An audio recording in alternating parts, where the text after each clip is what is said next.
Chapter 26. Then the Ziphites came to Saul at Gibeah, saying, Is not David hiding himself on the hill of Hachilah, which is on the east of Jeshimon? So Saul arose, and went down to the wilderness of Ziph with 3,000 chosen men of Israel to seek David in the wilderness of Ziph. And Saul encamped on the hill of Hachilah, which is beside the road on the east of Jeshimon. But David remained in the wilderness. When he saw that Saul came after him into the wilderness, David sent out spies and learned that Saul had indeed come. Then David rose and came to the place where Saul had encamped. And David saw the place where Saul lay, with Abner the son of Ner, the commander of his army. Saul was lying within the encampment, while the army was encamped around him. Then David said to Ahimelech the Hittite, and to Joab's brother Abishai the son of Zeruiah, Who will go down with me into the camp to Saul? And Abishai said, I will go down with you.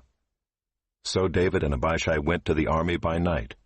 And there lay Saul, sleeping within the encampment, with his spear stuck in the ground at his head, and Abner and the army lay around him. Then Abishai said to David, God has given your enemy into your hand this day. Now please let me pin him to the earth with one stroke of the spear, and I will not strike him twice. But David said to Abishai, Do not destroy him, for who can put out his hand against the Lord's anointed, and be guiltless? And David said, As the Lord lives, the Lord will strike him, or his day will come to die, or he will go down into battle and perish. The Lord forbid that I should put out my hand against the Lord's anointed.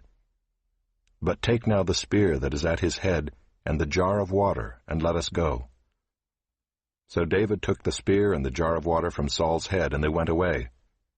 No man saw it or knew it, nor did any awake, for they were all asleep, because a deep sleep from the Lord had fallen upon them. Then David went over to the other side and stood far off on the top of the hill with a great space between them. And David called to the army and to Abner the son of Ner, saying, Will you not answer, Abner? Then Abner answered, Who are you who calls to the king? And David said to Abner, Are you not a man? Who is like you in Israel? Why then have you not kept watch over your lord the king? For one of the people came in to destroy the king your lord. This thing that you have done is not good. As the Lord lives, you deserve to die, because you have not kept watch over your lord, the Lord's anointed.